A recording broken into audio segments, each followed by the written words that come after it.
Sir, it's only been 3 hours since we sat down at these mics and not pressed record. It seems like it was very much needed. I wanted to say that it's been a long time since we've done this, but it really hasn't. To people that listen to this show, it has been. Oh, for sure. We recorded an episode on The Exorcist. 2 episodes. And Nosferatu. Yes. The new Robert Eggers film. And the audio quality was like underwater. Yeah. And for the very first time in the 4-year history of this podcast, we had to scrap a main episode. It's kind of a cursed episode. When we were going to record it originally, we didn't. We wanted more time. And the second time we got around to it, it got corrupted. I even said something to Elizabeth's mom about it, and she was like, ooh, like, it is cursed, creepy. And I'm like, oh, well, maybe, I don't know, happenstance, but. And that's not even mentioning, like, the numerous times that we were scheduled outside of that. Like, it was hard just to get together. Yes. This one is definitely much needed. I'm honestly very excited to see where this conversation goes. I personally am already slurring my words over here. We're drinking Guinness tonight, by the way. Been a long time. Yeah, just want to fucking weave that in. It has been. Good call, though. Nitro cans, like, it's been a while, and it just sounded good. It is kind of the move. Yeah, I don't know. We'll have some Miller Lights on backup for whenever we get there, but yes. Anyway, I'm like riding really high on this film right now. I personally think I have a lot of positive to say about it, and when I recommended it, I had recently watched it, and I just felt the need to talk about it, at least at length, because when we did Nolan Ranked, and we've talked about this film throughout the years, just kind of here and there and drawn comparisons, I really feel that if I'm going to like hate something, I want to make sure I hate it. You know what I mean? Like, you know what I mean? Fair enough. And after rewatching it before I had even thought of recommending it, I felt like I saw the film in a different way that I really feel the need to express, because I think this film can be really misunderstood even within Nolan's style. This is a Christopher Nolan fan film. This is not for everybody. I think that's why it didn't do as well. Came out during a weird time. This was like the first big release after movie theaters started to kind of open up again. Yes. I'm convinced that there's a lot of things here that are really fucking amazing. And then there's like a couple choices he makes that like can kind of take away from the film that maybe aren't needed. Because I think there's a lot happening. A lot. There is a lot happening here. Maybe a bit too much. A bit too much.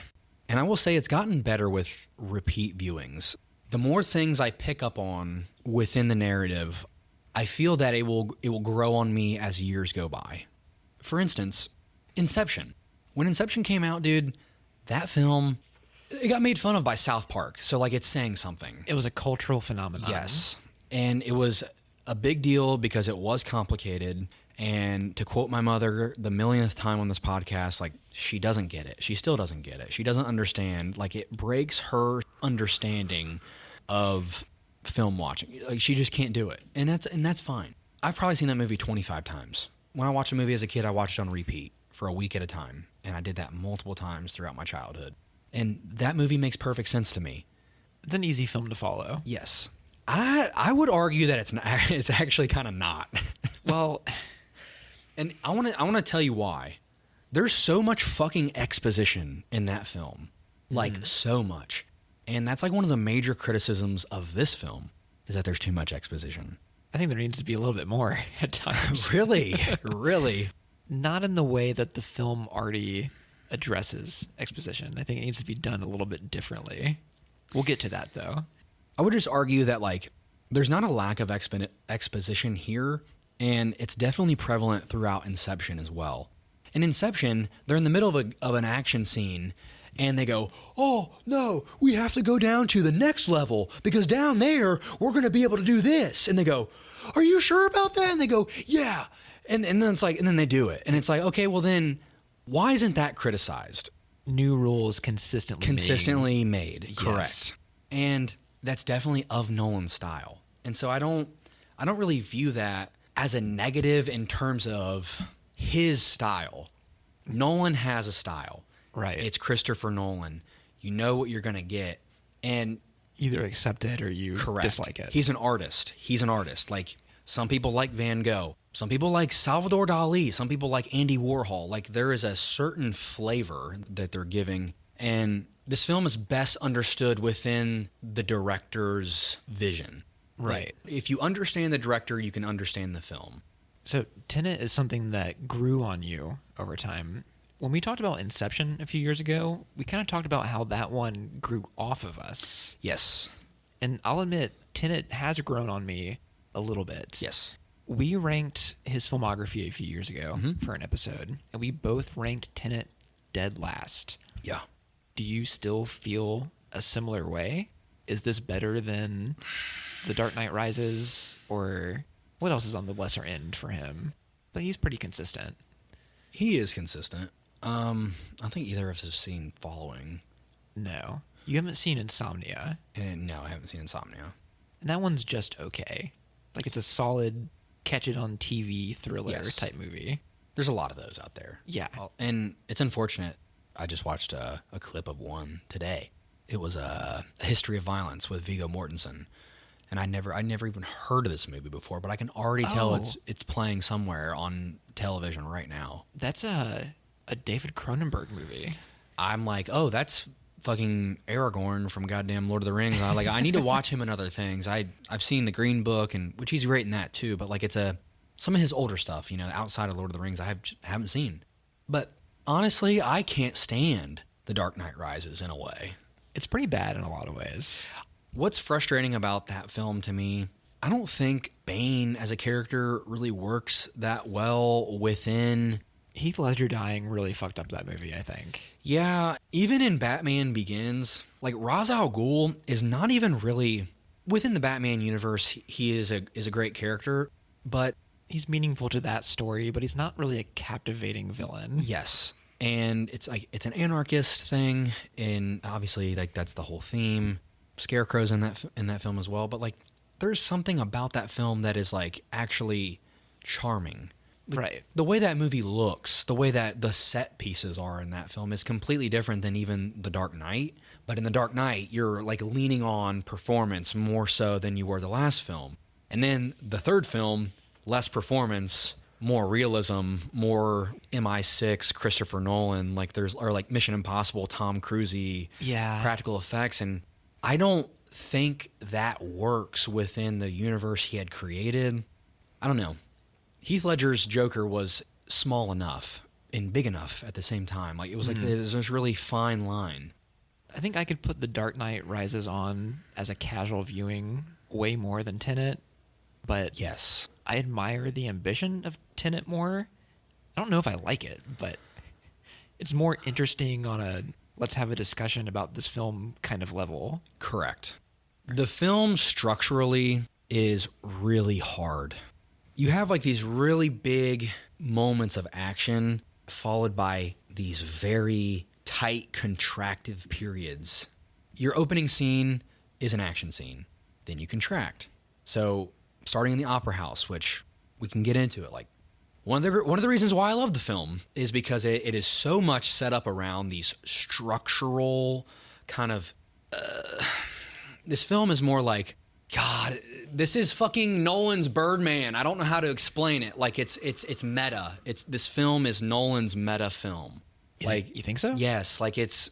Okay, for instance, the opening of the film is the tuning of an orchestra. The orchestra is tuning itself. Mm-hmm. It's... We rise, we are preparing for the beginning, and bang, it starts. It begins. We are in it. It starts. Like, there is no stopping it. Like, so it's like, okay, well, from Nolan's perspective, instead of like trying to make you learn about the world as we slowly build up into something, like it's not like this some weird slow burn. It's like, no, like we just like let it happen. Like you're in the middle of it. We're kind of being thrown into the deep end immediately. Yes. Which is like one of the hardest parts about the film. One of the reasons why Inception succeeded over this film is because Inception did the complete opposite. Inception, you spend the first hour understanding the world you're building, and then you get thrown into it after the rules are established. And so within that, you go, oh, okay, I'm along for the ride. I know what's going to happen. Here we go. And then it's like, well, it's not as simple as that, where the characters are going to come up against conflict within these rule sets that I've built for you. This film is completely different. Like, you're learning the rule set as it happens all the way through, which applies perfectly through this film because, well, you're talking about a movie about not necessarily time travel, but inversion and the inverting of time. It doesn't make sense for the film to be any other way. Because if you treat the film like Inception, like, okay, the protagonist has to learn about the world before he can complete an operation, well, that doesn't really apply to this set of characters for a very specific reason. Yeah. It makes sense within the film. In Inception, Cobb, right, DiCaprio's character, he's an expert on the subject from the get-go. Correct. The only reason you know that he's an expert and we learn within that is because Cobb is teaching a young girl how it works. Oh, we're going to recruit you. The film masquerades its exposition within character growth. Mm-hmm. So it makes it easy for the script to lead us through it that way. In this film, it doesn't make sense for us to do that other than like breadcrumbs. Right. That's like really frustrating though, because it's not appetizing. Do you mean like on the first go around? The first go around. Because I don't know if it is even on the fourth go around. Really? Why is that? The idea of being thrown into chaos immediately is interesting to me, but I don't know if this film handles it that well. I think it's kind of clunky. Even after, I think I've seen this 4 times now, I still don't know what they're doing at the Opera House. And I figured I would have to like talk to you about this kind of stuff too. Yeah. Like, I kind of follow it. I know they're there to extract this guy, but I'm not sure what goes wrong, why he's important. Like, does this matter? Yeah, this is, there's a lot of like really fucking nuance things about this film. I do think one of the things that happens here within this opening sequence is that the film disguises itself early as, you're right, okay, they are trying to extract this dude, but one of the things that the film makes clear later on is that there are multiple interests within these operations happening simultaneously. That was going to be my next question, actually. So, like, who are these people? Right. And so, like, the film opens up, the guy that interrogates the protagonist, which quite literally is named the protagonist. He has no name, which, again, that's a criticism to some people. That's a positive to others. I'm like in the between. Like, I think it's Nolan being like, I watched some interviews of him talk about this film as well. He's being kind of cheeky. And he is being kind of cheeky. And that's okay. Like, knowing this guy's name or not is not a big deal. It has nothing, like, David Washington I think does a great job in this film. To be debated. I have criticisms, but we'll get there. We'll get there. But the guy that interrogates him, he's the same guy that like is driving the van. So their job was to extract a person. You're not CIA working undercover. Yes. For these Russians. Yes. And he's working within his own interest. And they're already throwing around like code words, like we live in a twilight world. Well, it's like, okay, when a character says that, it's a communication of I know the knowledge that you know. Yeah, I'm here with you. And that exists later within the film, but not necessarily within the context of the event that we're following. So the saying like we live in a twilight world and they have the correct response to it and what have you, like, okay, well, like an intelligence agency is going to know what that means. You're trading secret knowledge without saying it. Right. And part of the algorithm is there. That's one of the things that they extract. One of the things about that event, okay, well, like, why does he unknowingly extract a piece of the algorithm? It's like, well, he unknowingly does a lot of things throughout the film. Mm-hmm. He's being used by people, and that gets established later on in a more concrete way. But yeah, you are just like thrown into it, and it's not graceful at all. structurally speaking, it is clunky. I completely agree with you, but this film is supposed to be a puzzle. It is manufactured to be that way, and I would argue, to even make that point true, is his name is the fucking protagonist. Yes. He does not develop outside of literally the title of his character. We know nothing about him. His name is the protagonist. He's the protagonist. Like, that's it. That is it. Yes. And it's supposed to be that way. It's not about him. No one's doing a fucking Avatar demo with, like, his brain. It's not visual effects. It's not... I admire that. That's why I like the film. He worked on this idea for over a decade, Yes. supposedly, which I admire that for sure. I'm trying to meet the artist where he's at. You know what I mean? Like, that's like... I'm trying to get there. Right. It is clunky. Like, I'm trying to be the angel on your shoulder, Getter. Listen to me. Don't get me wrong. I like this better than when we talked about this years ago. It's not as nonsensical to me. I understand the plot on a base level. I mostly know what's going on. And even at times, I can kind of apply the whole don't try to understand it, feel it thing. Right. Especially during, like, the last battle. We'll get to that. It's so weird. Like, Nolan has stripped away so many qualities to make this, like, really complex thing. Like, Yes. we don't need a character. Like, we don't need complex relationships to make the story work.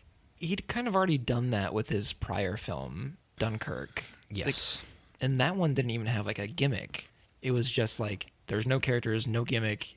It's just this event. Yes. And you're going to watch it unfold. And I like Dunkirk a lot, actually. It is good. Dunkirk is a good film. And here's why I wanted to talk about this film now, because it's sandwiched between Dunkirk and Oppenheimer. Yeah, that's weird. Yes, this film makes a lot more sense to me on the heels of Oppenheimer. How so? Because Nolan's style is changing. And Oppenheimer is definitely a better film than Tenet. I'm not going to try to, like, compare them in that way. It might be one of his best films. It might be his best film ever, like, without a doubt. Yeah. And I think one of the reasons why it makes more sense compared to that is because, well, Oppenheimer is a very cold movie. It is a lot of information over many, many, many years of these characters' lives around one big event. Like, it's an incredible film. Everything about it, like, from the soundtrack to the characters to the story to the fucking color, like the cinematography, like, everything about it makes sense. I have a hard time swinging a punch at the film. It's like punching an old man. It's like, you can't do it.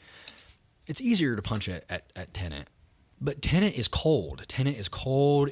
I would even argue that its emotional moments are very soft, and it is more so playing within the dialogue and the structure of filmmaking rather than it actually be emotionally devastating in any way. Like Kat's character, for example. I think her character is really important too, in terms of, like, Nolan trying to push a certain emotion through, trying to push a certain theme, character growth of actual named character, an actual... Like, okay, well, I don't know that her moment is necessarily, like, that great and impactful. Like, I don't find it super resonating, but I think her moment works really well within the context of the film. Like, Yeah. It comes close to hitting what I think it's supposed to. I don't know. Like, it comes around in that twisty Nolan way. yes. Yes. Part of me's like, I don't know. Did that work?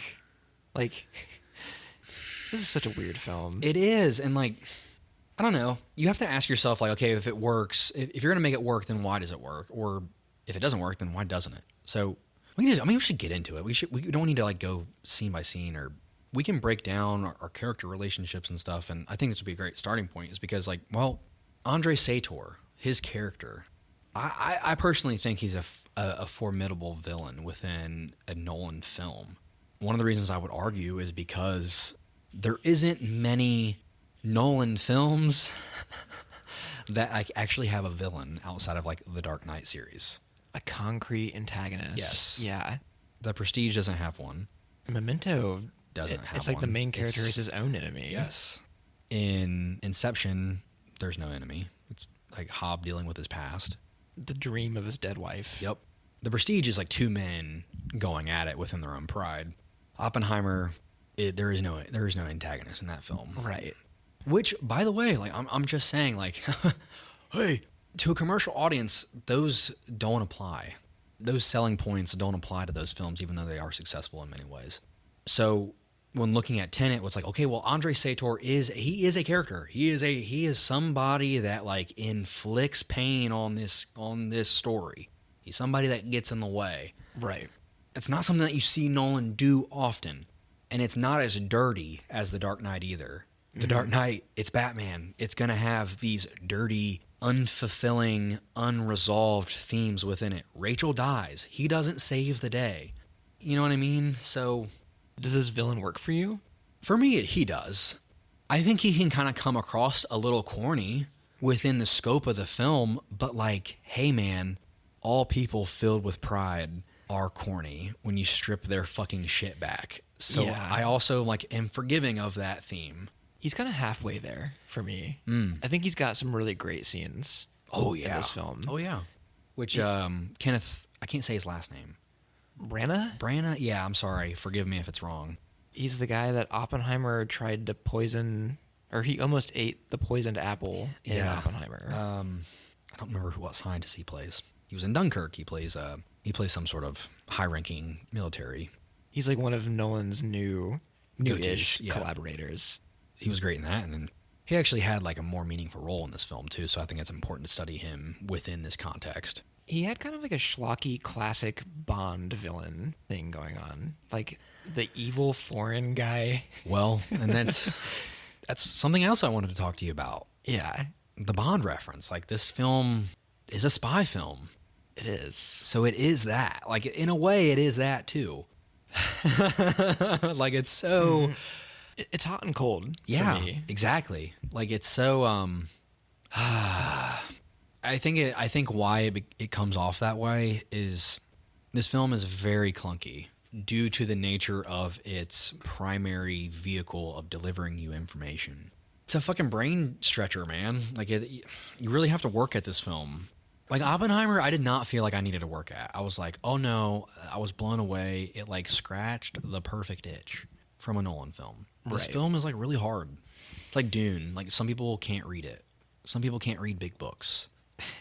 You know, some people can't read a complicated physics paper. I'm not equipped to do such a thing. Neither could I. But somebody can pick up a fucking physics paper and be thrilled by it. Just reading somebody else's theory. Take that for what it is. I'm not trying to forgive it.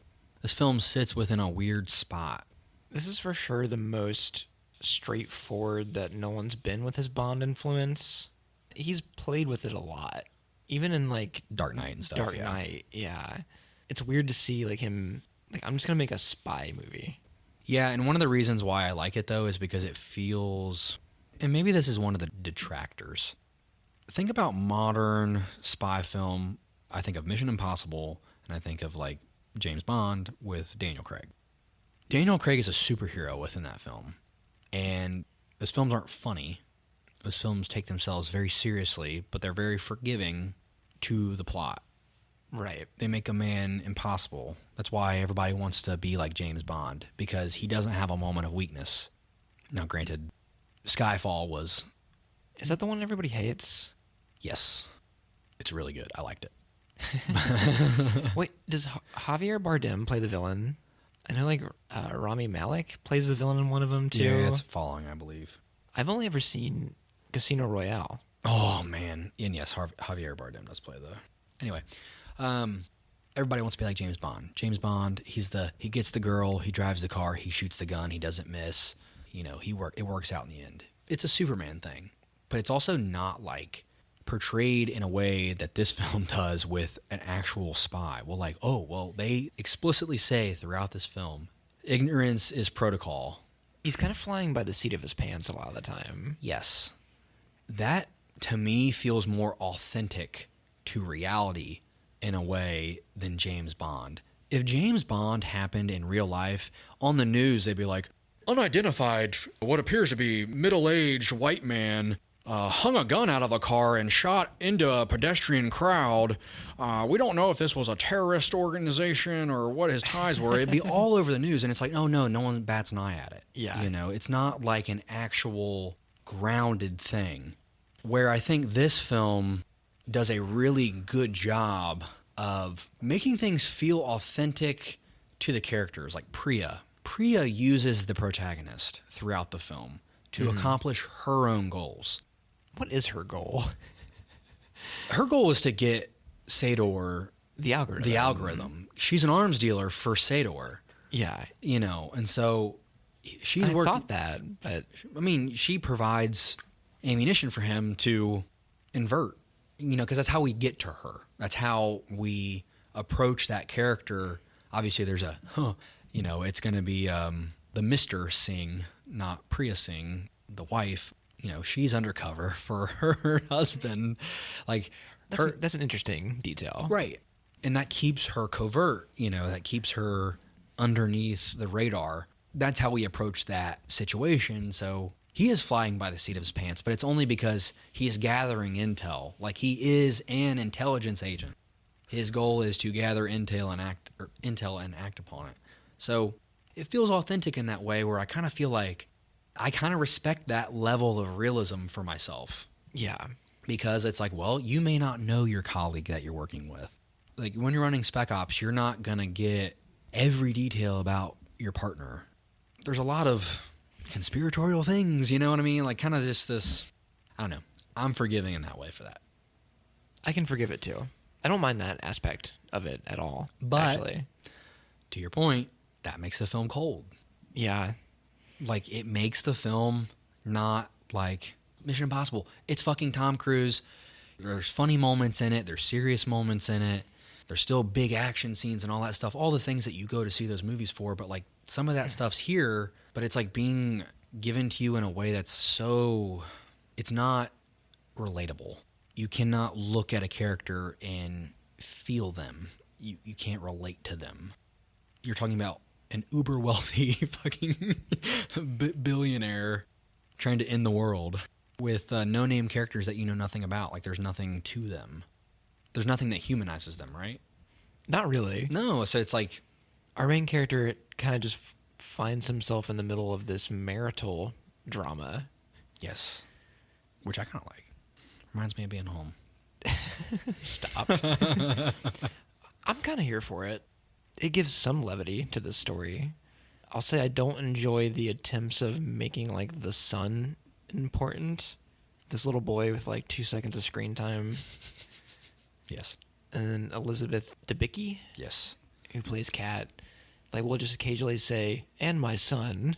Mm-hmm. And, like... Yes, I understand where you're coming from. I hate this part of the screenplay very much. Even there's a moment in, like, at the end of the film, near the end of the film, I should say. I already know where you're going. And they're like, it would mean the end of the world. And she's like, and my son. It's like, yeah.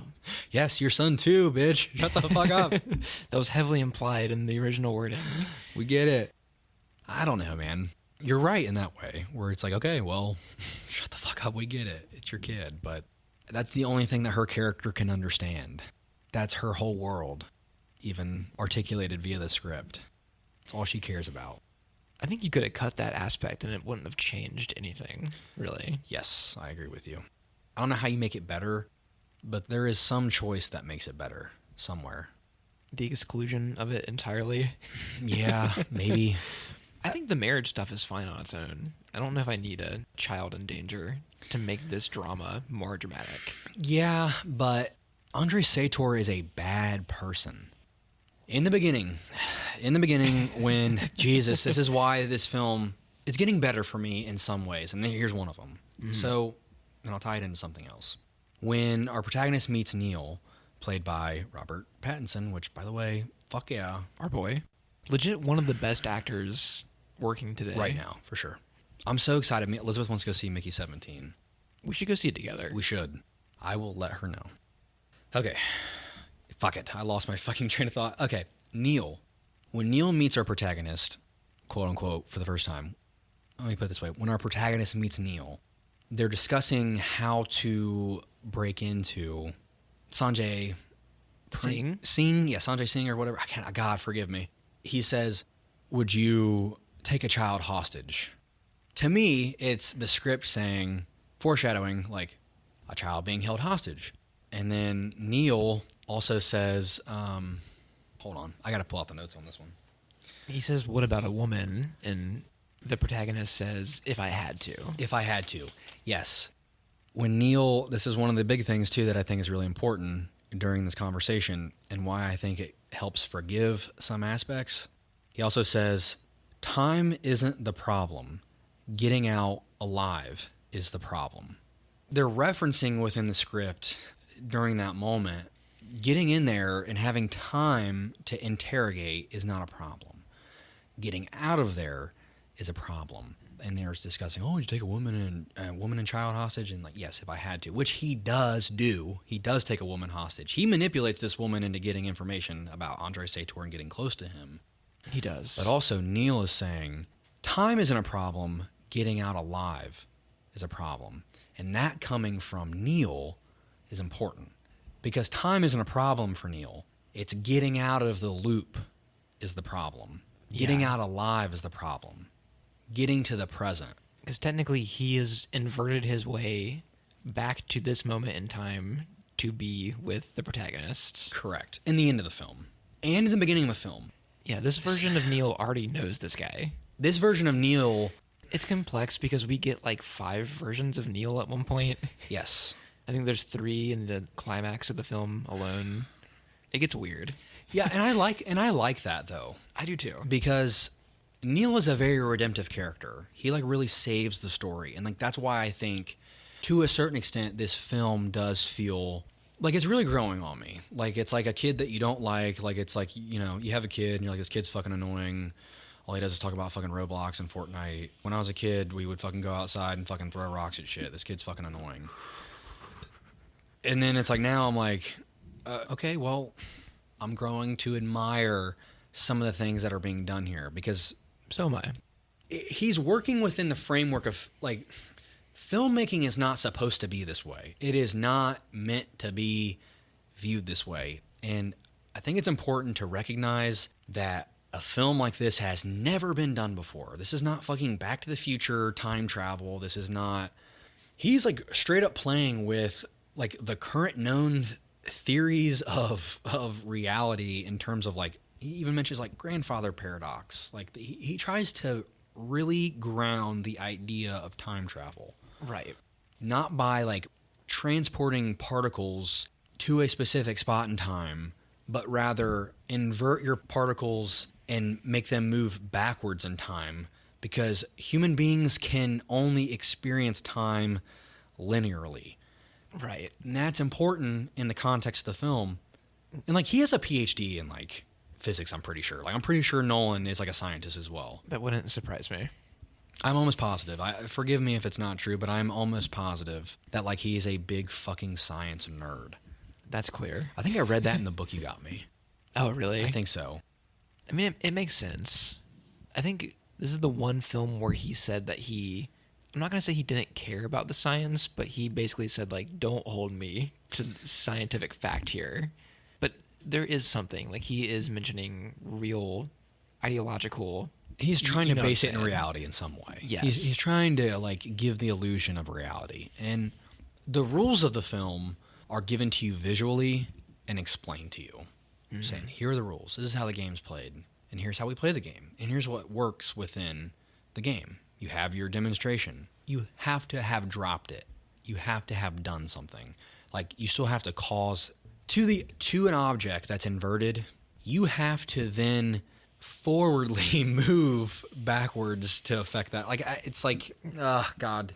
There are times where this gets really wonky for me. Yes.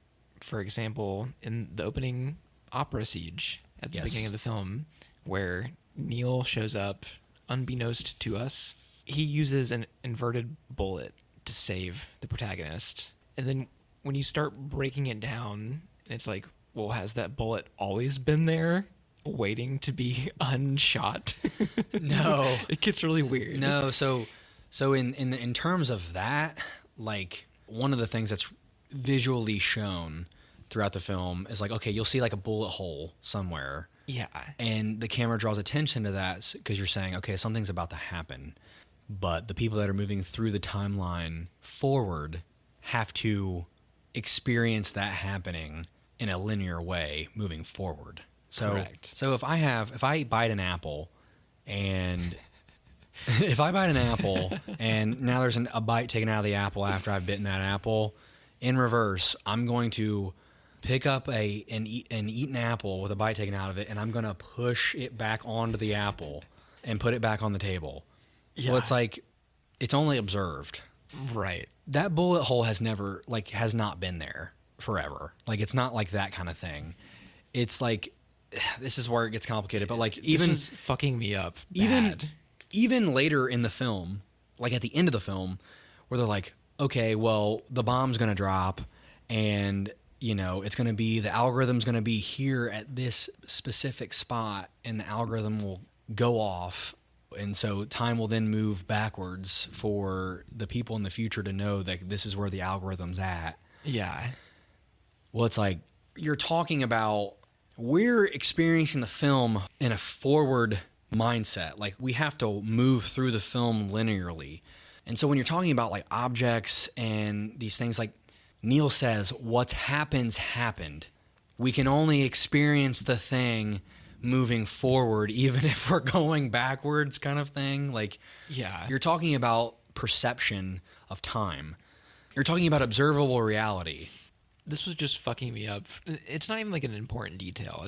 This is one of those feel it, don't understand it details about the movie. Right. But I was having a laugh to myself the other night watching this, thinking like, when they built this opera house, installing the seats, there's like a bullet already in the wood, just waiting to be. Jesus. I don't know. I guess, speaking of the opera house scenes, like, I just think it's so fucking cool after you've seen the film to rewatch it for a moment like that. Because Neil has the little orange dangly thing on his backpack. And it's like, well, you know, his farewell is, I've got to go back in there to weave another past into the fabric of this mission.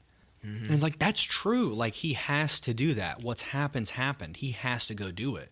And so, because for these people to experience it, he has to then do that thing. Like, I mean, I find his character very redemptive in that way, and I find him visually as like the charm on the backpack. Like, he's like the one constant through the film of like, that's the role his character plays. Like, symbolically, he's our fixer. He's our lamb that needs to be led to slaughter for the greater good. He's running in circles through time to make the story happen. Yes. And we don't even really know it. A past version of himself, or excuse me, a future version of our protagonist encounters a past version of Neil that we get introduced to. That's where the film like really opens up for me too. Elizabeth watched this film with me twice, actually, during... did she really? Yeah, she did. And she like, it has grown on her too. Like, she like really likes it. And she wants to go watch Inception because she's never seen it. What? Yeah, she's never seen it. She's never seen The Prestige either. I've never had the opportunity to show her those movies. You guys have been together for how long? Listen, I do a lot of what my wife wants to do, okay? I don't necessarily fucking... Well, I know how that is. Yeah, you know. I know it comes in time. You know, when I decide to watch a movie, it'll be on and she'll watch it. You got her to watch The Thing. Got to watch The Thing. That's insane to me. She also got me to watch Dirty Dancing. Like, that movie's great. Is it? That movie's so good. That movie's so fucking yeah. good. As a man, I'm not ashamed to admit. I've never seen Dirty Dancing. Not yet. It feels like adult Parent Trap. Feels like Parent Trap for adults. Adult Parent Trap. It's like set in a camp, like a summer camp. It feels like this. It's really good. That was a great double feature. That was one of the best nights I had with my wife in fucking years. Dirty Dancing and The Thing. We watched The Thing, and then we watched Dirty Dancing. Elizabeth was scared after The Thing, so we had to like end on a good movie. Oh, yeah. That's my wife. Like, when we met, our first date, we like were at home at her parents' house, and we watched The Breakfast Club. Like, that was Elizabeth. Like, that's who she was. And so like movies like that are very, okay, you know, teenage girl. Olivia has her movies like that too. But Elizabeth watched this movie a couple times with me, and I think she really appreciated that aspect of it, like Neil. He feels like he like ties everything together in a really nice way for everybody. Where I think he's like probably the most important character, and I think that's important to the kind of relationship that he has with the protagonist. Like that's where the film kind of feels really exciting for me. Where there's like, it's not implied history, but implied future. Yes, but the future is history to Neil. Yes. And so like that's really that's really exciting to me because it's like these dualities of relationship and perception. For Neil, it being the end of a beautiful friendship, and for the protagonist, it being the beginning of a beautiful friendship. Like I think that's really exciting in Nolan's style because Nolan writes in circles. Nolan makes the beginnings of his films as important as the end of his film. In Interstellar, he's doing the same thing as he's doing it in Interstellar, except Interstellar, it all happens at the end of the film, showing you backwards. In this movie, it's like you run forward, then back.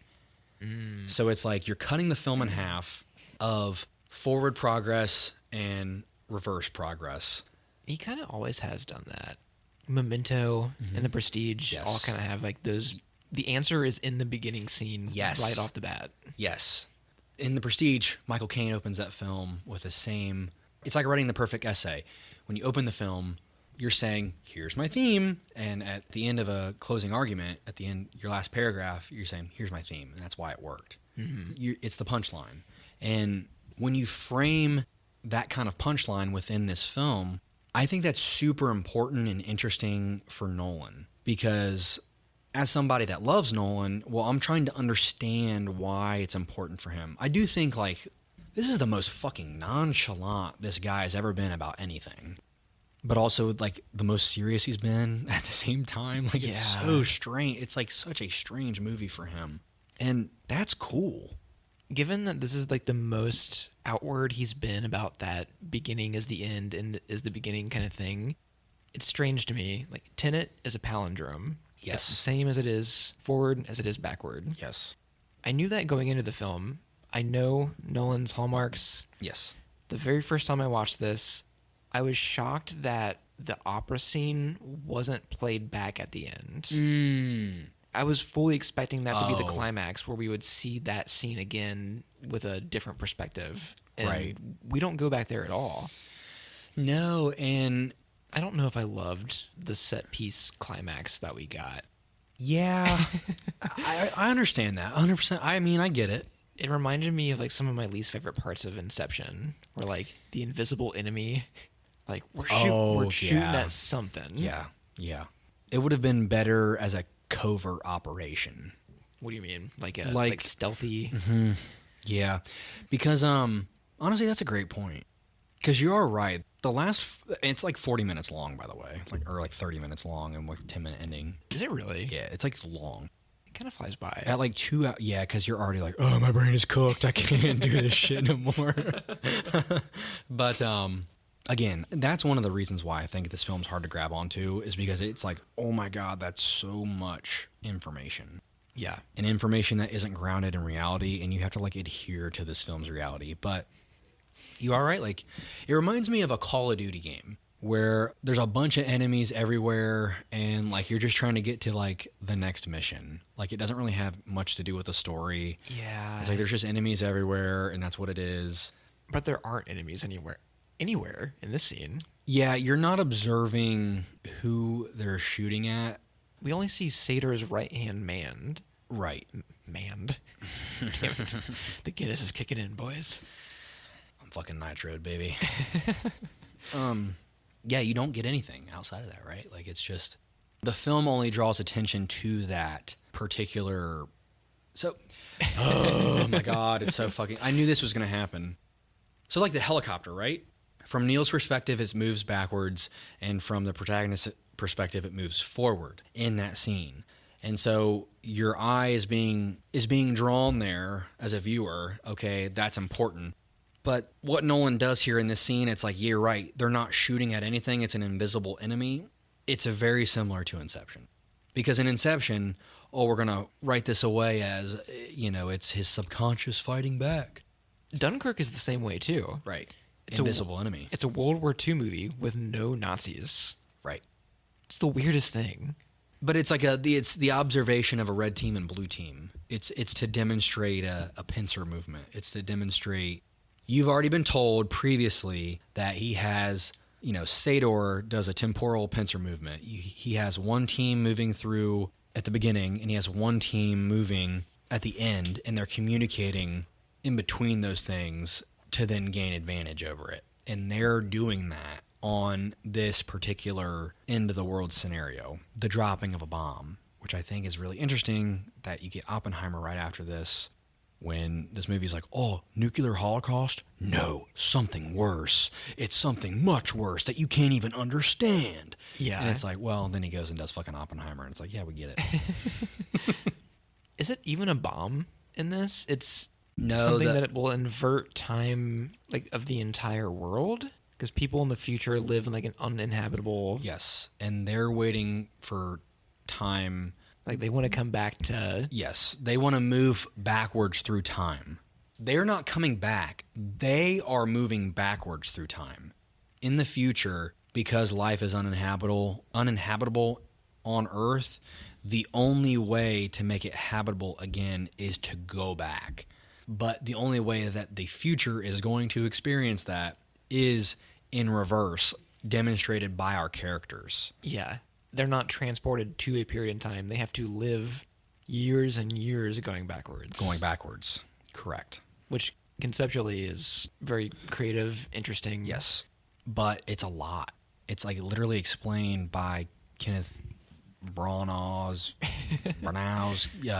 character, Andre, of the rivers dried up. And then he says each generation looks after their own. And it's true. In the future, they're willing to sacrifice the past for their future. It means they would literally run back time to the beginning of time.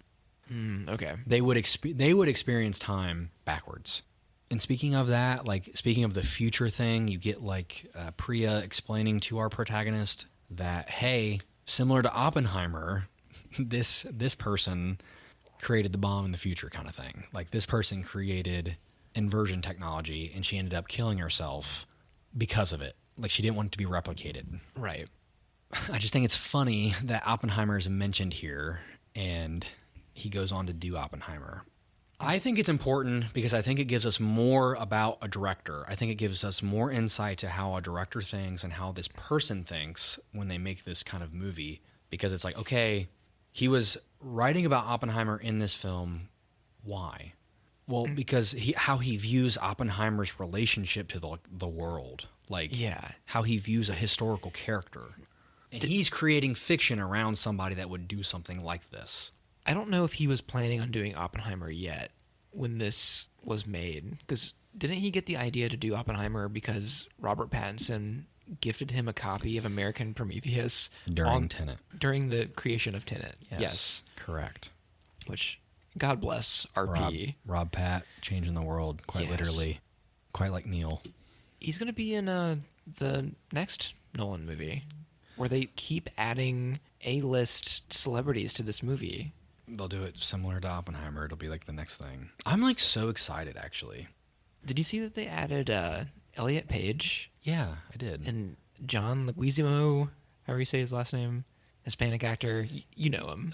Revenge of the Fallen, Transformers. Is that the guy? I've never seen that movie. Spanish actor. He's probably in it. He was in The Menu. He played one of the rich assholes that dined at the restaurant in The Menu. I'm thinking of a completely different person, but I think I know who you're talking about. I love that movie, by the way. I have wanted to recommend that for the podcast for so long, but I just don't want to do it. The Menu? Oh my God, I fucking love that movie. Oh, I did too. It was great. I'm a sucker for cooking and filmmaking around cooking, and that movie was fucking awesome. Yeah, that was a good one. God, it's so fucking good. Directed by Succession director Mark Mylod. Really? Mm-hmm. I didn't know that. Kind of sick. Where were we? I totally forget now. We're right here, bro. Sorry. Since we were kind of talking about the pincer movement at the end of the film, that didn't work for me fully. The one scene that did work for me a lot was like the interrogation where Sador shoots his wife Kat. Yes. Mm-hmm. It's crazy. What an insane sequence of events. Oh, it's so good. I don't know if I fully even understand it, but I feel like my mind's kind of blown as it moves through. I think first viewing of that scene, you're like, it's like nonsense. You don't know what to do because you're like, oh, there's two people right there. They're right there. Like you're seeing, this film is much more, God, how do I put this? Like this film is easily explained away via a diagram, but to experience the film is a different thing. I need like a fucking roadmap. Yes. I mean, you can say like, yeah, then like why make it? I understand like that kind of perspective too, where it's like, if you really want to hate this movie, it's like, yeah, because it's like almost impossible. Like it's almost impossible. Like it completely breaks down what filmmaking should be in a way that is resonant to an audience. I think Tenet had the opportunity to be Inception if COVID didn't happen.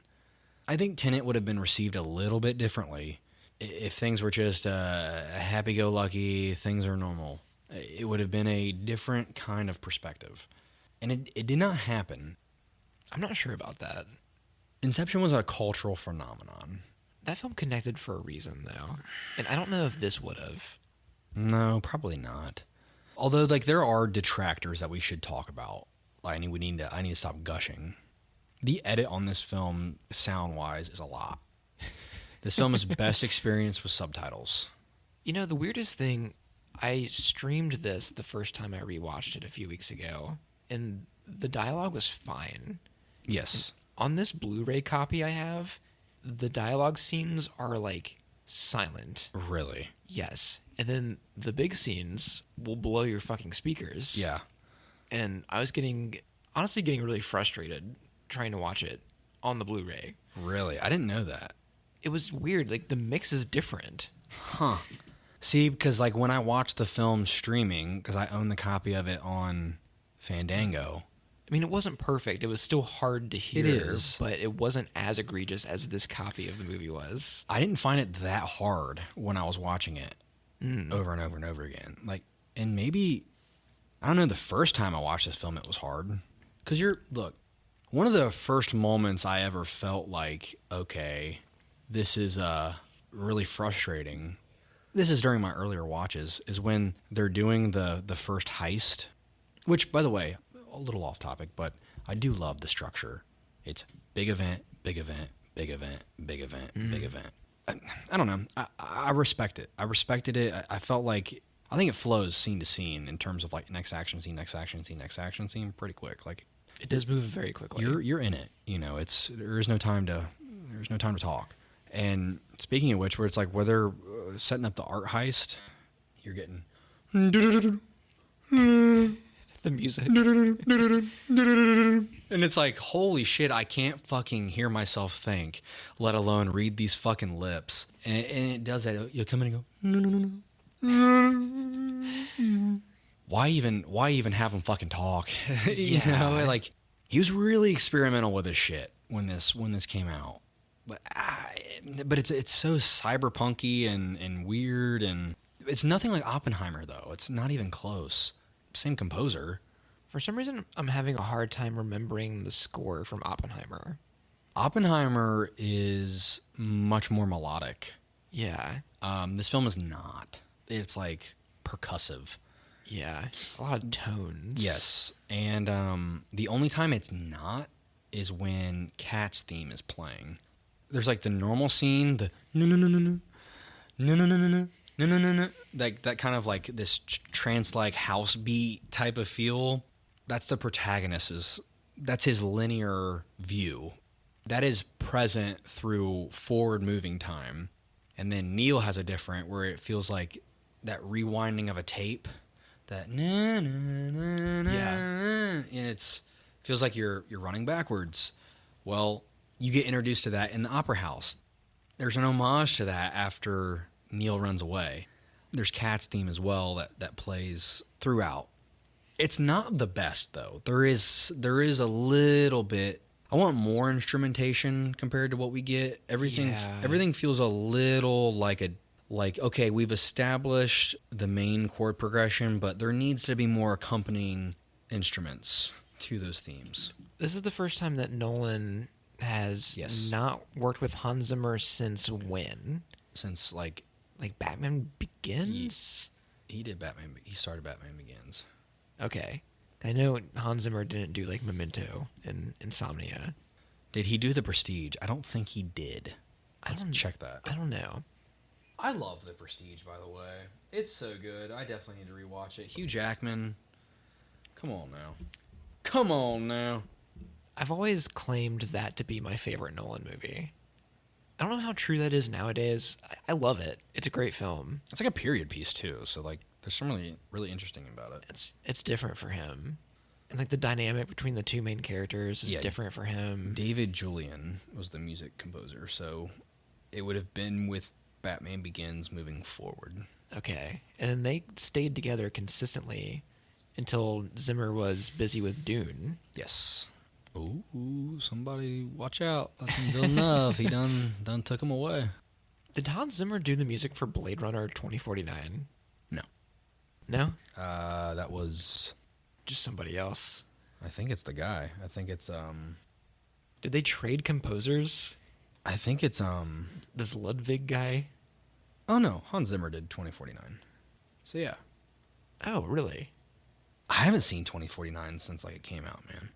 I saw it like 2 years ago, and I fucking loved it. Much better than the original Blade Runner. Blade Runner, the original's good, but like Blade Runner 2049, that's some fucking good It's shit. something else. Yeah, it's the best. That opening scene with Dave Bautista, fucking awesome. I would love to rewatch it again. It hasn't even been that long since I've seen it for the first time. I really liked a lot of the characters around that movie. Like, I loved like his police chief, like wanting to have like a sexual relationship with him, kind of thing. Like, I loved that, like that weaving. And then, I know we're getting off topic, but then, I loved the other android that like had like this murderous rage in her, but then like at the same time like wanted to feel like he did, but like wouldn't let herself. Like, there's some really interesting things going on there. I need to rewatch it. It's due for a rewatch, I It's think. so good. I need to have you over for like a movie night sometime. We've never done that before, have we? I've been really thinking about it, like having you and Isaiah come over, Just and if you wanted to watching bring Liv or something. something, yeah, just like We should watch like new shit that none of us have seen, though, right. for movie nights. Well, we can do whatever we want, case by case basis. yeah, free will, motherfucker. It's always been. It's gonna sound cheesy, but it's like a mini dream I have is like a B movie night. Like let's watch yeah. something low budget and bad. Do some drugs. Fuck yeah. Like I got we had Nathan over a few months ago, and this was my idea. I convinced them to watch this movie called Suburban Sasquatch. That's crazy. And it was like a movie that looked like it was made with $15, and it was one of the best movie going experiences I've had in a while. Like Laugh your ass off. hilarious. Good. I should get you to watch it. It's so bad. I would be interested, very much so. Where do you want to go? Let's talk about John David Washington, our lead. We've kind of like skirted around. We've talked about the protagonist, but we haven't really talked about like this actor, his portrayal of this character. You said that you liked him in this film. Yeah, he has the man with no name. You know, no one said that he was inspired by like Sergio Leone. Like Clint Eastwood doesn't have a name, Right. and so he's paying homage to that. But also at the same time, I don't know that he necessarily carries the same weight. One of the reasons why that one works so well is because that character is so fucking stoic that like okay, it can be explained away and it's fine because his presence is more important than his name, which I don't necessarily know that carries the same weight in this kind of context for this character. Have you seen John David Washington in other films? I'm trying to think. I've only ever seen him in The Black Klansman. Yeah. Yes. And- he's actually great. He's so fucking funny. That movie is great. I don't remember loving that movie, but I remember loving his performance in it. Like thinking he had a lot of charisma. He's in The Creator, which I want to see so fucking bad. Yeah, I've heard about that one. I'm trying to think of anything else. He hasn't been in a ton yet. He's still kind of like fresh. Yeah, he's in Amsterdam too. Yeah, not a whole lot. I feel like he's slightly miscast here. Either that or something's not working. Like Nolan's direction of his acting isn't hitting in the way that it should. Do you think the role should be switched between him and Rob Pat? Like Rob Pat should be the main character? Yeah. I mean, like that would be the case for most movies if you asked me, but... Yeah, like specifically Rob Pat. Yes, like just be the lead in everything. He would be a great lead in this movie. I mean, he would be excellent. I don't know. They don't even need to switch, in my opinion. They complement each other really well here. They do. I personally think that John David Washington's character is the strongest when he's with Neil. I agree. I don't want Rob Pat to be the protagonist. I think I want the lead to just be Neil. Like I think his story might be more interesting.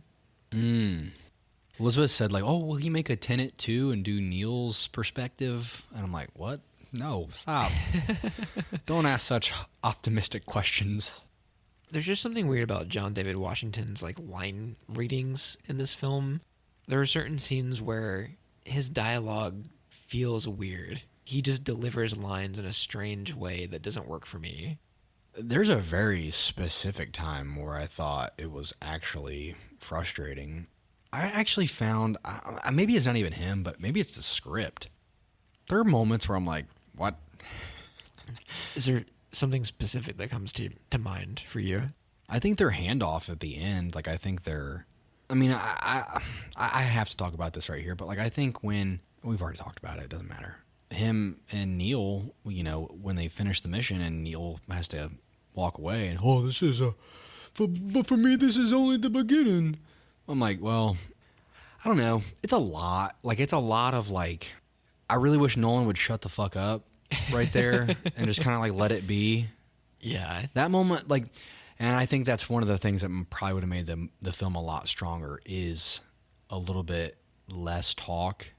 Because even the film says, don't try to understand, just feel it. And it's like, that would have been your perfect opportunity to kind of like, I would say that John David Washington's lines really soften the impact of what Rob Pattinson says. The way that it's written is too much in that specific moment. That's one of the big moments for me where I'm like a magnifying glass. I'm like, I think this could have landed a little differently. Yeah. And very specifically in that way, too, with, like, Kat and her bravado, her monologue.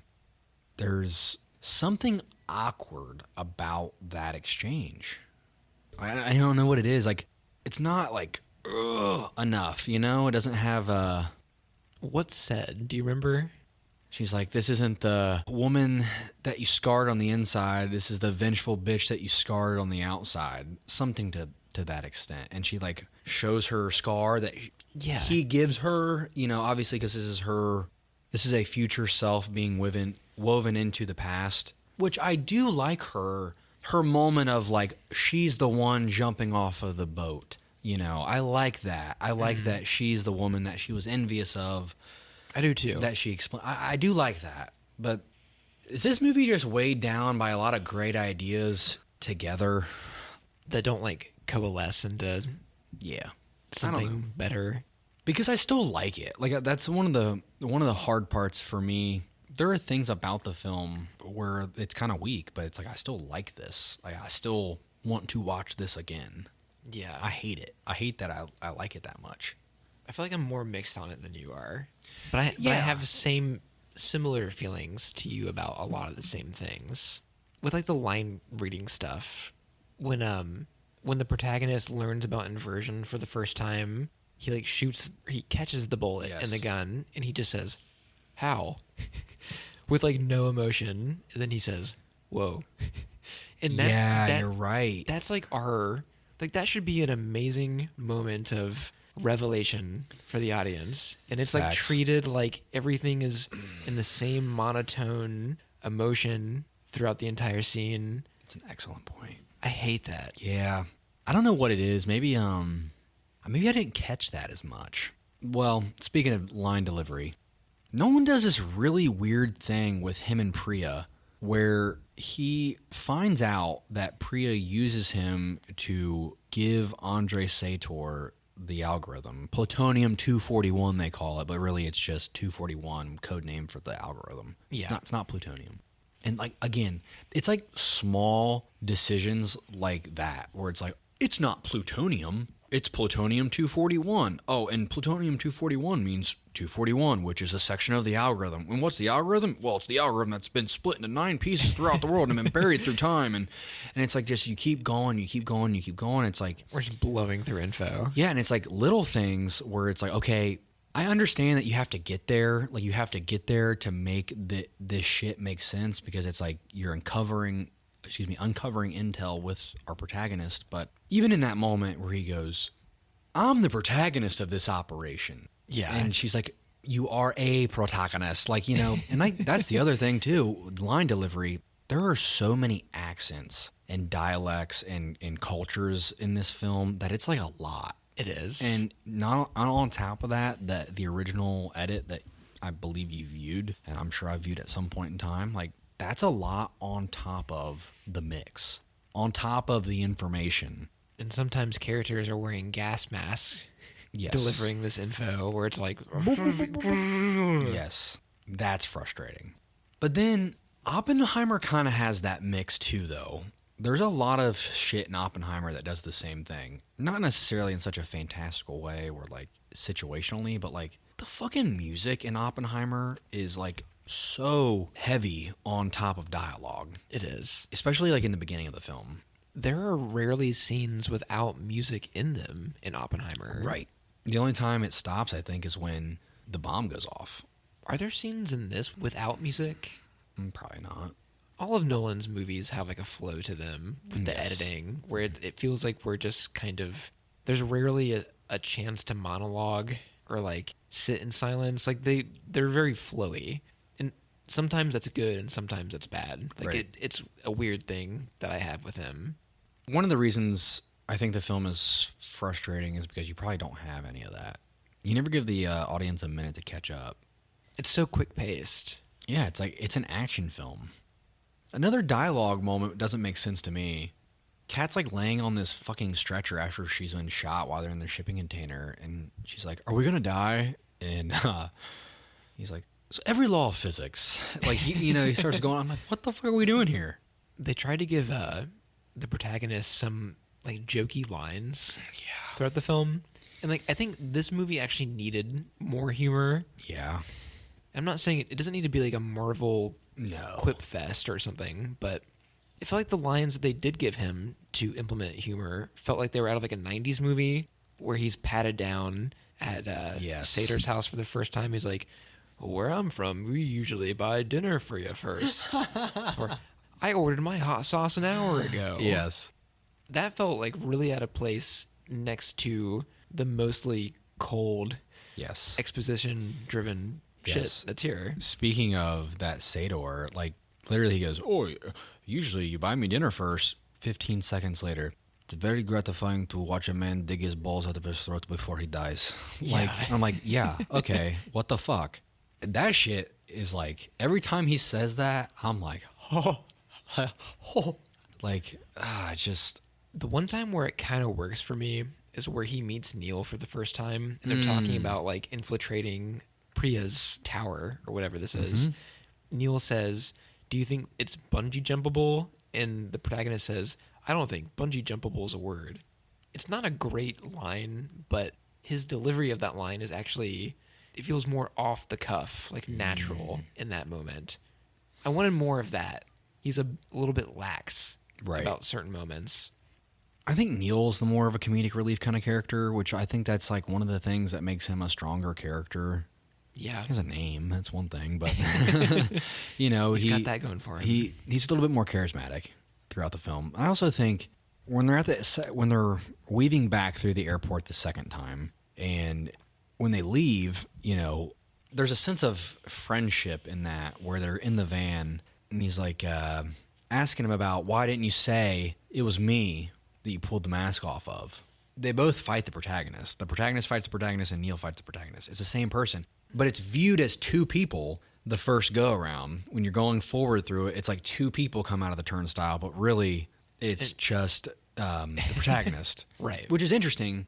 He asks, what happened to your guy? And he said, I took care of him. And then Neil saves his ass by not letting him kill himself.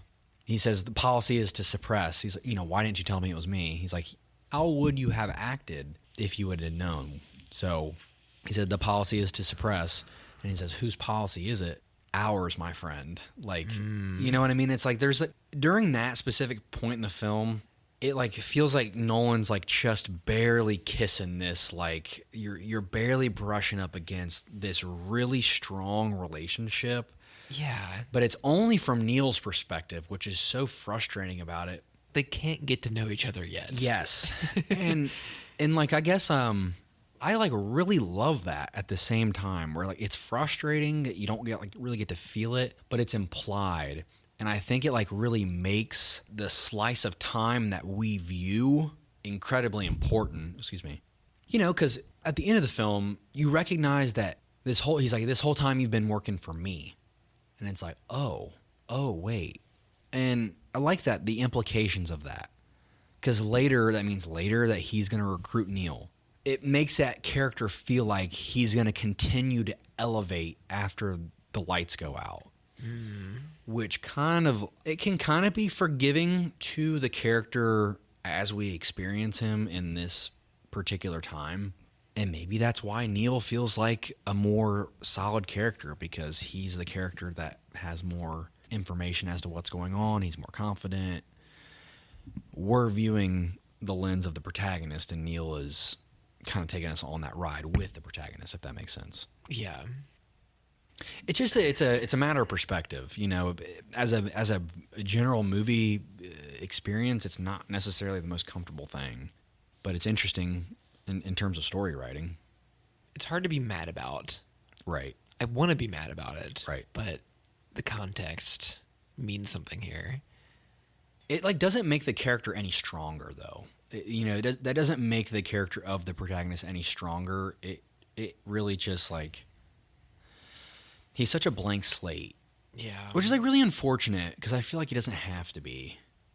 But there's also nowhere in the story to like make you care about him outside of the events. It's not written in that way. Yeah. You end up caring about somebody because you can like try to understand their past or something. That's like what makes Cobb so relatable in Inception. You know that he's doing something that's against his team's best interest because he can't let go of his ex-wife. Right. It's very personal. Yes. For him.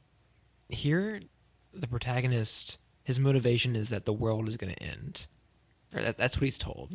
Yeah, and also like he ends up kind of grafting on to this woman and her son in a really weird way.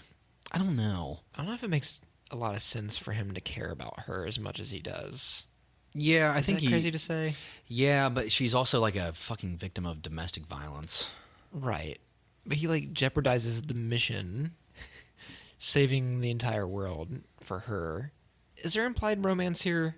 Kind of. There's like weird sexual tension from like the get-go, is because of like Sator's henchman, which I love that scene, by the way. Fucking gets beat the shit out of with a fucking cheese grater. Yeah.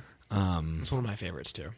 And we've talked a lot about like concepts and stuff, but we haven't even like talked about like special effects or like camera movement. Like it's all like world class, superb here. Like there's nothing detrimental visually of what's happening here. That all makes sense, and like that's all really well done. I mean, it's really dry for a lot of the film in terms of there's not like these weird fantastical sets happening until deeper into our film. But he does a lot with like Nolan realism. And there's like the visual effect of like things moving in reverse and the way they shot that. Like some scenes our characters act in reverse, Yeah. Like there are practical things that were done, obviously in camera. Well, all of it's done in camera, and a little bit of CGI there and all that good stuff. But there are some things with our characters that are frustrating. But like I do think this is like one of his best looking films. I mean, all of his films look great to their own extent. I don't think there's a bad looking Nolan film. I I think Batman Begins and The Prestige are very indicative of a certain Nolan. There's really something there that those movies just like feel dirty. Like, you know, they just feel fucking wrong. There's like an evil fucking presence to those movies. In a good way. I mean, this is all... That's more my style, honestly. Yeah. I like dingy-looking movies. And his new stuff is clean. It's a very modern, like modern interior. You know, it feels so polished. Nothing's out of place. This is his most expensive movie, I believe. Yeah, they fucking crashed a goddamn plane into a air hangar. Yeah. This movie... That really happened. Like, that really happened. I believe it. That's crazy. Who let him do that? No one should be able to do that. This movie cost $200 million to make. It's like a quarter of a bill. Avengers Infinity War cost like $150 million. Damn. That's crazy. And that's like a CGI fest with like 1 billion famous people in it. Who financed this shit? I don't know, but God. This movie lost money. Oh, yeah. I mean, obviously, it wasn't going to make as much coming out during COVID and everything. Holy shit, man. I think they said it would have to have made $400 to $500 million to break even. And it made around 300 million something. Yeah, 365. Which is crazy. Like, this is a good-looking movie, but I don't know if it looks like a $200 million movie. I think a lot of it has to do with, like, what he did. He, like, basically destroyed an airliner. Yeah. There's a lot of locations in this film. A lot of hopping around. Oh, one of the reasons probably why it cost so much is to rent that fucking yacht they were on. I mean... Every scene is, like, a new location, too. Like, there's a lot of... especially in the first act, we have a scene, you need to go to this place and meet this person. Now we're in a different country. And like that happens continuously for the first hour of the film. Taking film crew to countries all over the world costs a lot of money, obviously. Don't forget like the boats. Big fucking boats. Yeah. The climax of the film has like 1,000 extras in it. Yeah. Yeah, I mean, I definitely can see it. Like, I think I don't know that it saves the movie in any way. No. I straight up think this movie will only get better with age. You think so? Yeah. I don't know if I can get past my hang-ups with it. And that's okay. I guess one of the real... I don't know if I've really articulated it this way yet, but every time I've watched it, I feel like I'm appreciating the way the film is implying the future and the relationship that gets built with Neil in the future. And I'm interested in the implication of the protagonist basically being the mastermind behind the whole operation he just went on. I like framed up within the context of the film. Because like one of the reasons what makes Interstellar so exciting is Matthew McConaughey, he weaves himself back through. You know, he does the handshake with Anne Hathaway. He's the one that did the coordinates for them to even go there. There's like this paradoxical element to it. One of the reasons why that film works though is it's a different movie. Different kind of movie, you know. Yeah. Score is different. It's a story about, you know, the bond between a man and his youngest daughter just in space. You know, like there's something really special about that specific movie. And Tenet feels like Nolan was just trying to have fun, and it's not as it's not as gratifying probably for a lot of people. Not even for me. No? I don't even feel remotely close to the way a movie like Interstellar makes me feel. It's not even that. It's more of like the mental exercise and the small details that confirm bigger details. One of the big things that stood out to me was catching Neil saying, you know, the problem isn't time, the problem is getting out alive. Like, okay, well that means something. And like that, you know, not catching that dialogue beforehand. The film's hard to digest because it's broken up in a way that's so non-linear that it like weakens those moments. I want to say that like Tenet, it feels like a transitionary movie. Yes. But what's coming after Tenet doesn't feel like a transition from Tenet, which makes Tenet feel like a one-off in a way. Is this a spiritual successor to Inception? This is weird in his filmography. Oppenheimer shows no resemblance to this, and the rumors of the Odyssey movie he's making doesn't feel like a spin-off of this. No. This is high concept Nolan. This is like original idea. Yeah. Like, this is a movie that needs to be written down in a book. No one told him no, when he made this, it feels like. I feel like maybe it was one of his ideas that looks really good on paper. I don't know if it executes in the way that it should be. It's by no means like anywhere near the top of like my Nolan list now, but I don't know. I feel stronger about it now than I ever have. I do too. Like, I still like it. Like, I don't know why. Like, I still like it. I want to watch it again. Did we mention that Aaron Taylor Johnson shows up in Yes, this? yes. He's so great in this. I want him to punch me in the mouth. He seems like such a badass in this one. I like him in this. Yeah. He's very late in the game. Oh, though. yeah. Oh, Like, yeah. He's the cavalry. Yeah. What's his name? Ian or Ivan or... Fuck. I think it's Ian. Ives. His name's Ives. Ives. Sorry. I knew it was an I name. That's another... We didn't even talk about the car chase or anything like that. That was a great fucking... That was a fucking awesome sequence. It's probably my favorite scene in the movie. At least like the whole... them getting all these like big industrial vehicles to surround this. Reminds me of The Dark Knight. Then we get to see the entire thing in reverse later. Yes. I think my only hang up about that scene is where the protagonist, his car flips and it like catches on fire. And it's like he's in trouble. Cut to he's okay. They're like, you gave Ives a good cleanup to do. Yes. Well, he doesn't catch on fire. No, he ices over, but Yes. like, I don't know. There's some weirdness about that because you even have to think back to the beginning of the film. He gets like tortured to death and like dies and then doesn't die. Right. Yeah. That does happen. But it's not death. It's like just a fake pill. How do you feel about the ending? Like the very final scene. The protagonist shows up in Priya's vehicle, assassinates her. We see Kat with her son, which I assume is at a point in the film that we already saw way earlier, and then cut to credits. I think it's a bit of a meh trailing off for Nolan. Like, he's usually really good at those kind of endings, and this here was like a bit of a dud for me.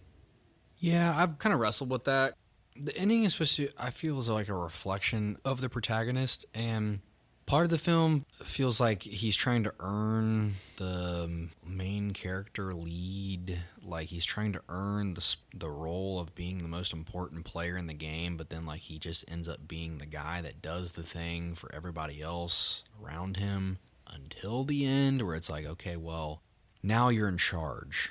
Now you've graduated, kind of thing. Now that it's over, it's only really just the beginning for you, but for everyone else, you've saved the day. I like that. I don't necessarily know that it's like the greatest ending in the world. I don't think it ends any other way. Like, this movie's written to be this movie's like fucking masturbatory for itself. It's like this self-confirming, everything has to tie into each other, which I think is good for a film with a concept like this to do. But there's like not a lot of like feeling involved in any of that. It's like, here it is. It's like watching Nolan solve math. Like, there's nothing exciting about it. It's, E equals MC squared. Now I'm going to prove it to you. Watch, I'll break it down for you. You know what I mean? Yeah. So, and that's not for everybody. That is not what makes a great film. I think it's more interesting as a director doing this film. I admire it, truthfully, because it's an artist doing a weird thing for him at that stage in his career. It's very strange to me. This feels like an early film. What would be an early film for him instead of this late in the game?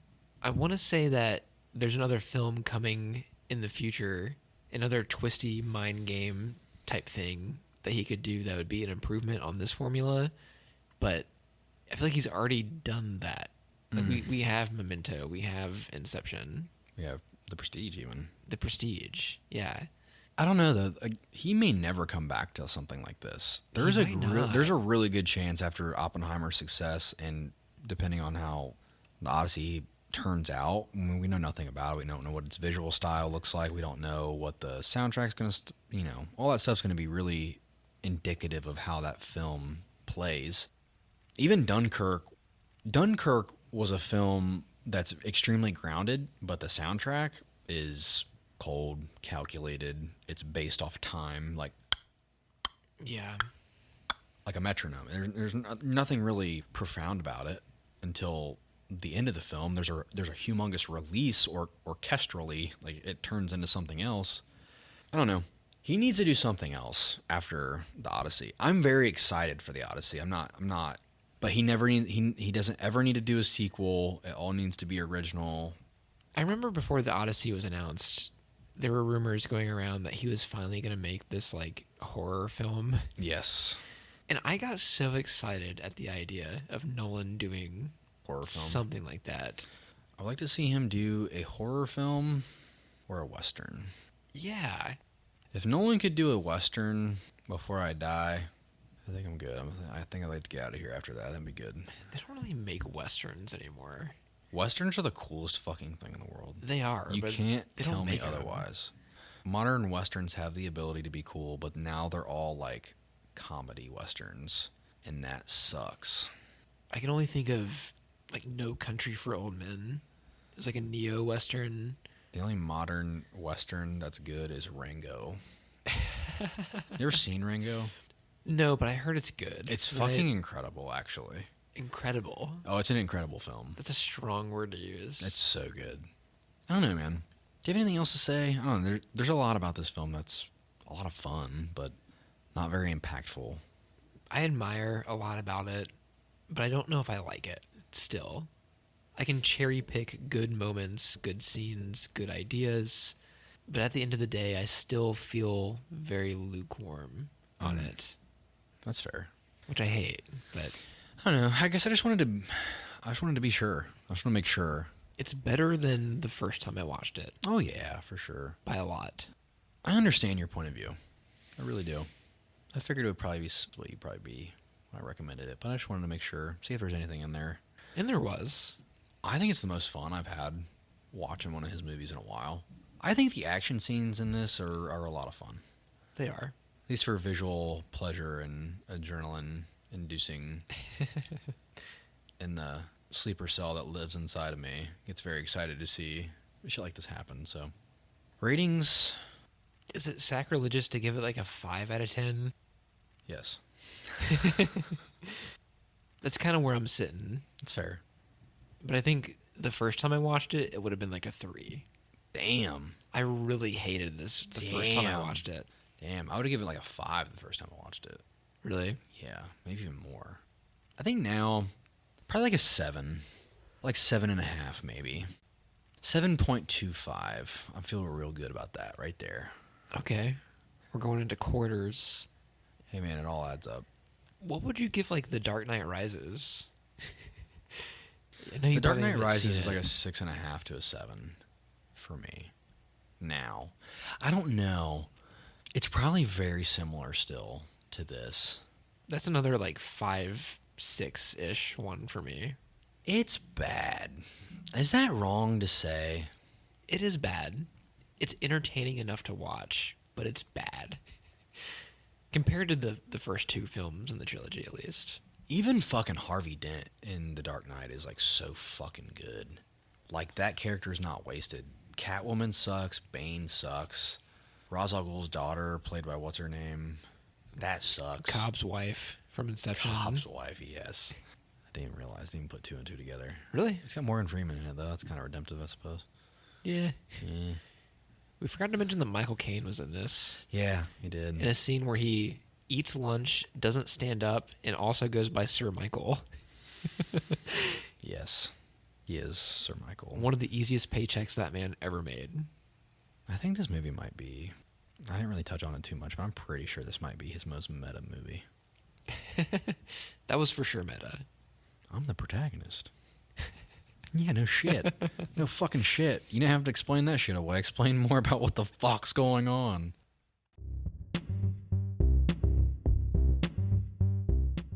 What you got for me, man? I don't know, actually. Why don't you spill your beans? I don't know what I'm recommending. So I'm going to take a brief moment to distract and do a thing that I should have done at the beginning of this episode. And that is... Oh, hey. give you your Christmas gift. I did notice that there, and I was like, oh, wait, hey. This is just chilling over here for me. It's a gift to myself. I'm going to try and not knock over anything on the table. I'm going to knock over everything. I pray to God that you don't have this already. Because for some reason, it feels like a thing that you would have. Is this a double-ended dildo? Because I do have one of these. How'd you know? Jesus. Wow. You don't have that, right? Wow. That is so cool. Is this the, is this a script? The screenplay, yeah. It is the screenplay for Wow. Minari, which we covered on the podcast not that long ago. Damn, dude. That's fucking cool. I've always seen these and, like, never pulled the trigger. Never, damn, thanks, dude. It was between that and The Lighthouse. Either one would have been just fine. This is awesome. And I feel like over the years, we've kind of overdone it on the Lighthouse stuff. Minari feels like a meaningful movie to you. I think that would be more... It is. More personal than The Lighthouse. This is, Minari is like one of my favorite movies I've seen in the last 5 to 10 years. I remember you telling me that. That's cool, man. I really appreciate that. I don't know if there's extras or behind-the-scenes stuff or photos in there. I think there are photos, at the very least. I want one of these, too. I was looking at The Lighthouse. They have one for Everything, Everywhere, All at Once. Oh, yeah. They have like a Hereditary one and The Witch, like other Eggers stuff. I've always been really... What's the word?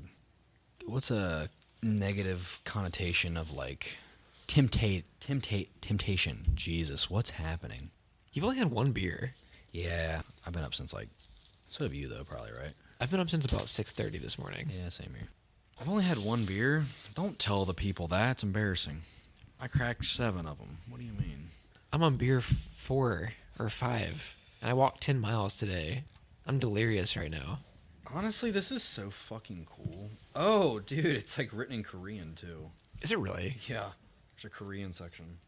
Like, I don't think you're going to sit down and read the fucking script for Minari, but it's like a cool thing of a thing that you love. You know? I don't know, man. I might be reading the script for Minari. Really? Yeah, I've always wanted to read a script for a film because that's how the actors get it before it's made. And so reading it like it's a story, I'm interested to see how it will resonate emotionally by just reading it. That's awesome, dude. I really appreciate this. This is fucking cool. No problem, man. I was really excited about getting that. So what we got? What we doing? Where we going?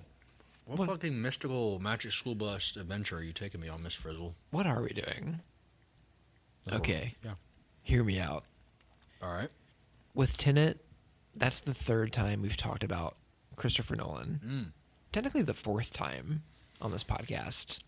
Up until now, I have never repeated a director on the podcast. Here we go, baby.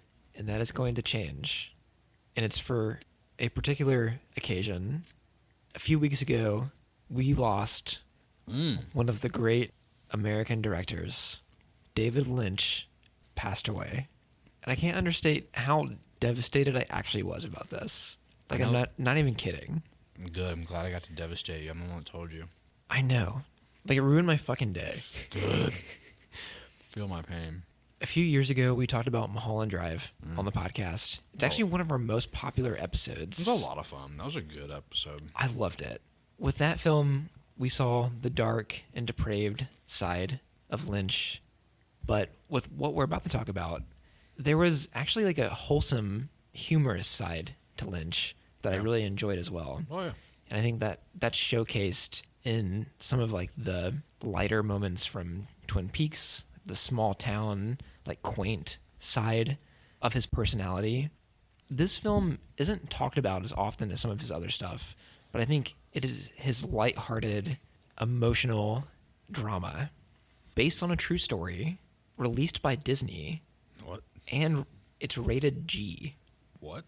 It's his film, The Straight Story, based on the real-life man, Alvin Straight, who, after finding out that his brother was dying, he, who was also sick and too elderly to drive, took his John Deere lawnmower across the United States to go visit his brother that he hadn't talked to in 20 years.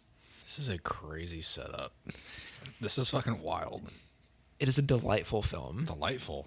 Yes. That's fucking crazy coming from you. I know. That's fucking wild. I think You've fucking heard it here. Lynch is known for his twisty, crazy, schizophrenic style Yeah, that's what we like. films. That's what his fellow schizos like, baby. I could have recommended Eraserhead That's why I fucking watch Videodrome. Like, come on, man. or fucking Lost Highway or something, but Let's get in there. Let's get in that TV. I think this is something that you'll actually really love. Don't do this to me. Don't make me feel, goddammit. I've only seen this one time a few years ago, and I've been dying to revisit it. This is like a secondhand Lions kind of movie. It's got like that feel about it.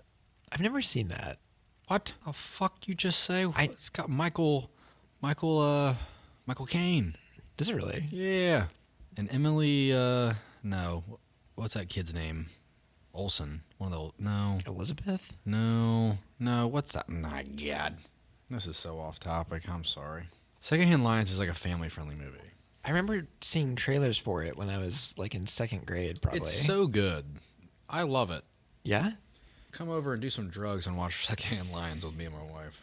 If I remember correctly, the straight story will have a similar Midwestern quaintness about it. This looks great. It's on Disney Plus. Yes. When did this come out? 99? It came out between Lost Highway and Mulholland Drive. So it's not like a documentary. It's like No, it's a movie. it's a movie about, it's based on. Okay. All right. And there's even some like tragic backstory stuff with the with the actor that plays this tragic character. So there'll be stuff to tackle about it. This looks great. Your idea of David Lynch from Mulholland Drive. It's about to be fucking destroyed. This is a whole other side of him.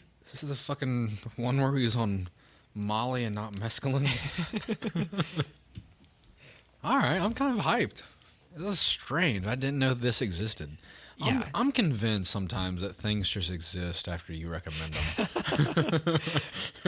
This is my world. I'm just creating shit. Yeah, that's what I'm saying, dude. Like, I don't think this shit existed before this. It's fucking wild. I've never once seen a goddamn thing about this. Never even heard it being referred to. It's one of his least known movies, but it's just as beloved by his fans as wild. his crazier stuff. That's wild. That is even weirder. That's the weird thing. Have you never seen like The Elephant Man or anything? No. God, it's so good. That's another human emotional movie by him. And this is one of them too. I just want him to be this dark, fucked up dude that's kind of funny. Not like this weird, wholesome dude. Because he is. I've seen it. I've seen a lot of interviews of him and stuff, and this will be interesting. He's like a nice grandpa. Yeah. Strange. I loved Lynch, man. I want to pay my respects by doing this film. Is this your fucking Black Star? This is, I like this. Kinda, yeah. Hell yeah. All right, man. Well, that was a lot of fun. That was a wild one. All right, man. Well, let's get out of here. Let's chill. Let's do the thing. You Fuck yeah. do me a favor. Guess out. Adios.